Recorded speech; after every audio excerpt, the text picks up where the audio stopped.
Plat 3 VOD review time chat. How do I submit my VOD? Yeah, if you guys want to submit your VOD and you want me to watch your game, join our Discord. There's a section for it in the Discord.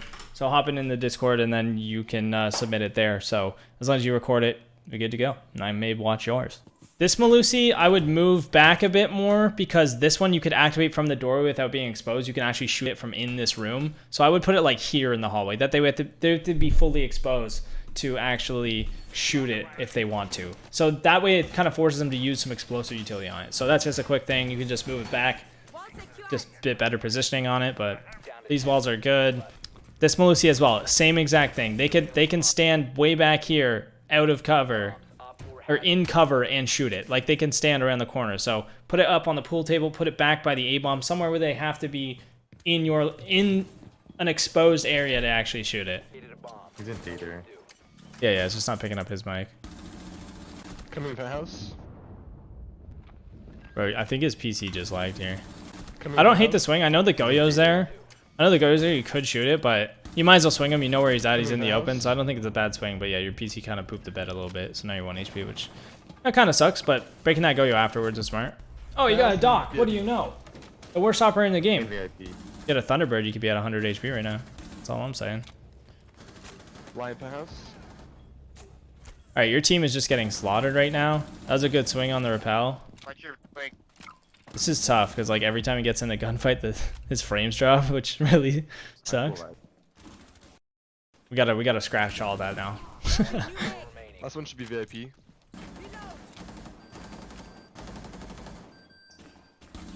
Yeah, right here you don't even need a swing. If you depends how good your teammate is, but if he's sitting here, you could just play off his contact to guarantee that you win. Because if you swing and get smoked, you're relying on your teammate in 1v1, right? Now your teammate's leaving, so that's pretty dumb. But you just want to try your best to play off this guy in this situation. Because he's here, if your teammate was here, you just have a crossfire and just wait, and then he pushes through and you guys both shoot him. But it looks like he's leaving, so whenever he swings over here, you want to swing here, which hopefully is what we see.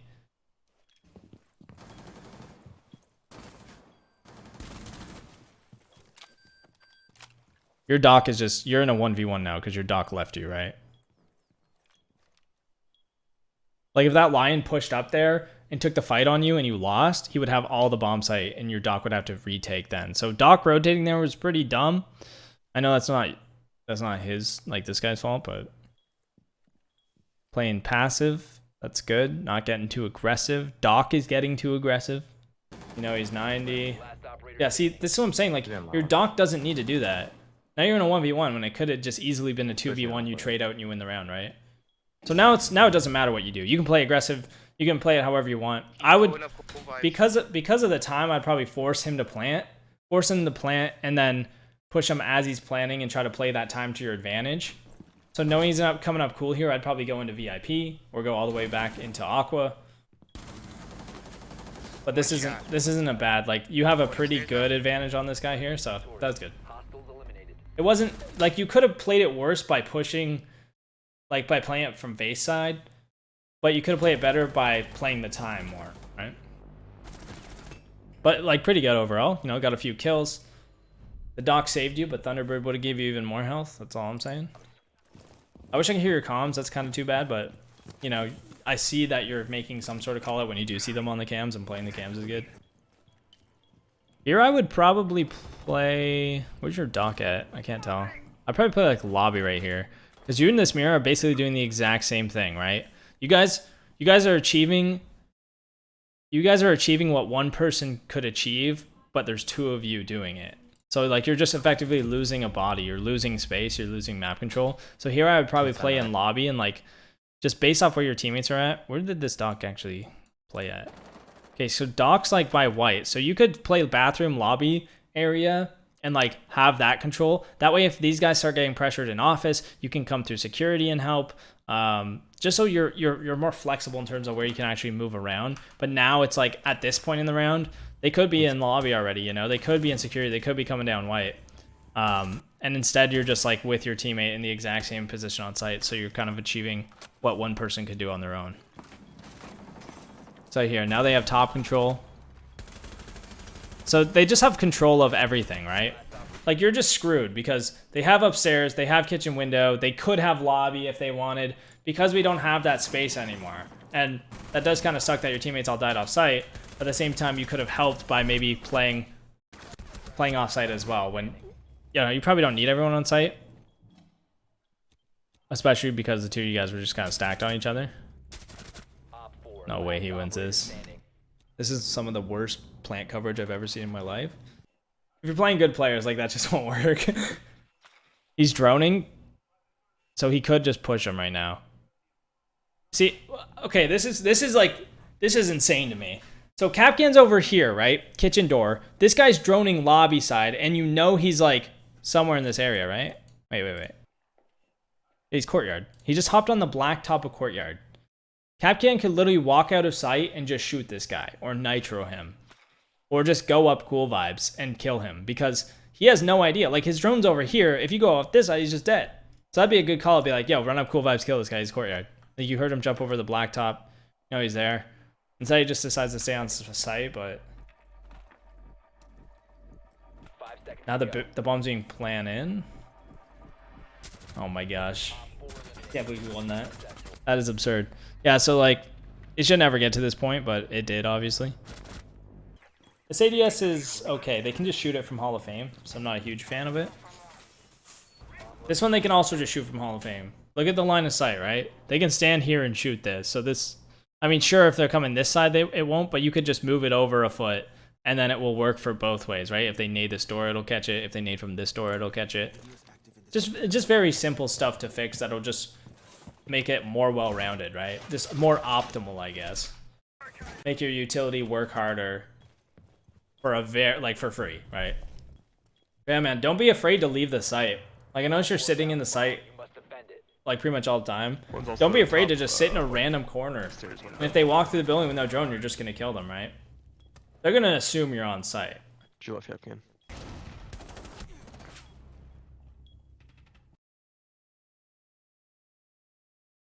That wasn't like a bad fight to take, especially if your aim is good. The main thing is, like, you have the barbed wire here, so you could just swing off the sound of the barbed wire if you really wanted. If you want to play it like super disciplined, you, instead of holding this aggressive, you just hold like a single, like, hold it so they can't see you, and then when you hear them punch the barb or walk into the barb, then you swing, right? Because you're only this far away from swinging. So if you're holding it like this, and you just pre-fire as you hear the barbed wire. That way this doesn't happen, where you take these aggressive fights and get absolutely rolled. But if you're confident in your gun skill, you can take an aggressive, like, you can take those aggressive peaks. If you're in like a 3v1, like in this situation, this is when you want to play very, very passive, right? You want to keep the numbers.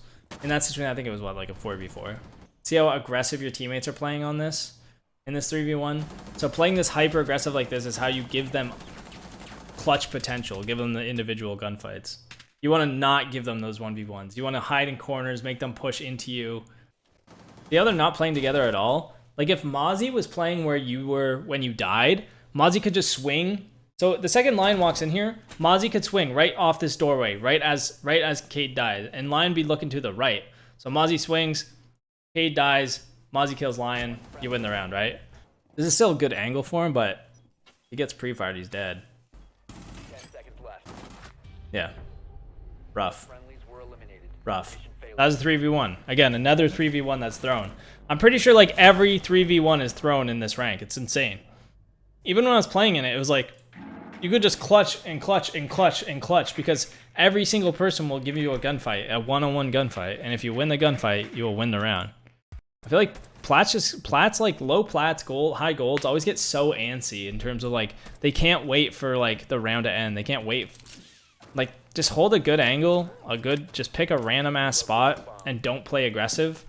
Like, don't peek those aggressive angles and you're chilling, you know? People don't play trade at this rank? Yeah, they should. That's what I'm saying. This makes it so easy. You don't even need to communicate. You just need to play off of where your teammates are positioned, and you won't lose those rounds. But I swear Plat 2s and Plat 1s are just Plat 3s who understand how to not throw. Like, that's the only difference. Like, that's the easiest way to rank up out of Plat 3 is to just stop throwing those rounds. Hold up. I gotta go back. I wasn't even paying attention here. Where did he put his drone? Okay, this is a good drone, especially since you're taking this side. Go up to the roof. Look around a bit. That's fine. Check your drone. You know it's clear. Be careful of the footholes. Yeah, that's yeah. That's only something you can just check that from the roof. You don't even have to drone that, but now you gotta be worried because you have wasted a little bit of time and they know you're here. You gotta be worried about them coming through theater and flanking you, right? Also bring smokes on Jackal. Claymore's kind of weird pick. Smokes just allow you to make plays better. Wow, you're just getting fried. I would just be careful of crouching too much. Because people in this rank aim at crouch level already. So the more you crouch, the more likely they're just going to shoot you in the head because they're already aiming crouch. So just crouch less and you're instantly at you instantly are going to have a higher chance of surviving the gunfight. And holding those wide angles like that is like, it's just really easy to get like pre-fired like that. Better to not drone in 1vx and just pre-fire everything. Droning in 1vx is good. But if your drone's on the other side of the map, it's risky because they could just push you while you're on the drone. If you have a drone right in front of you, you can just throw it down and drone. Yeah, droning is definitely the move. But if your drone is where his was in lobby, and he's all the way over by Sunrise or Courtyard or whatever, like that guy could just walk out of sight and kill him off the sound of him going on the drone, right? Especially when you know the drone's in lobby, like with the camera. So it's just risky because you can just get pushed while you're on the drone. And they know you're still on the drone until they hear the sound of you coming off the drone, so they know they're good to just push up on you. Picking up the drone and spawn. I like that. I don't hate that. Sometimes that is just a better option, especially if your teammates aren't providing you any info, which, you know, they're not really. Where are they? They're penthouse here. Looks like you're setting up for a big window rappel. Not bad idea. Not a bad idea. Never mind. Not going big window. If you're going to use those nomads, you might as well just go big window, right? Because those nomads are for the big window run out. Because now that you've nomad that, your nomads are just doing nothing. That's util that's just gone, right? Unless you plan on going there later in the round. In that case, it's not terrible, but... So, I guess that's just my question is, like, why pick nomad here? Like, why are you picking your operator, you know? That's something you could ask yourself every single round. Why do I want to go this operator? Well, why do I want to go nomad? Well, I want to nomad the runouts for somebody that's not even going to play the window, right? So instead... You know, knowing that you're coming over here, maybe you want to go Twitch, or maybe you want to go Thatcher, or maybe you want to go Glaz, or whoever you want to take this site, Osa, I don't care. Whoever you want, it's who you want, right? Maybe you want Nades, maybe you want Yana, maybe you want someone else. Because right now, you're playing Nomad, but the Nomads are literally doing nothing, right? So like if you had Nades here, you can nade that shield, you can clear that shield.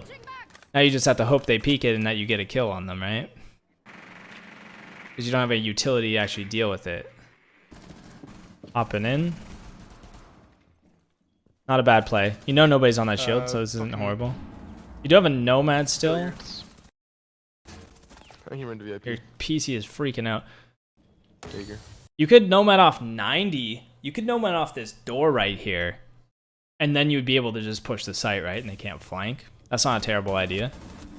Nice kill. Good.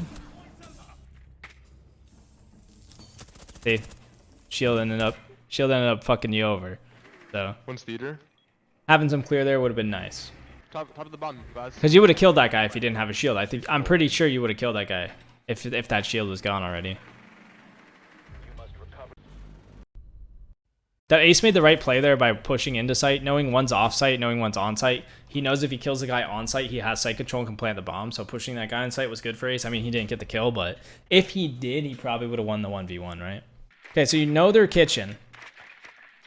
So this is where, once you know the site, this is where you have to ask yourself, what is the game plan going into this round? So if you're Nomad, you better fucking use those Nomads that actually help you. Right? I don't want you to see just throw some nomads down and hope they do something. Like you wanna be able to take some control with your utility. So if you wanna run nomad here, I would recommend either going in office or going in sunrise, nomading off the flank. So you could nomad off the security flank and walk into blue bar and maybe nomad off blue bar if you really wanted. Then you can just sit here and hold this. Or you can come in sunrise and nomad off. I mean, ideally you nomad off this and nomad off like the sunrise double door, or kitchen door, or like somewhere up on cool vibes if they flank cool vibes, because then they can't like just push into you. So that's just a little bit of control that you've established. And then from there you can use your flashbangs or whatever drones to work the site and see where the picks come from.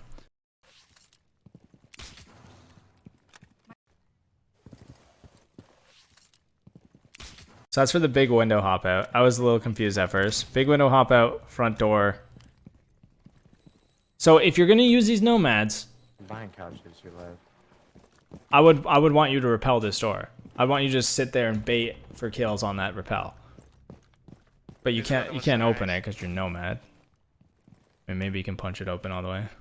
So again, no utility. Like say your sledge in this case, because those nomads aren't doing anything. Say your sledge, you just open up these castles. You're just adding pressure to the site, right?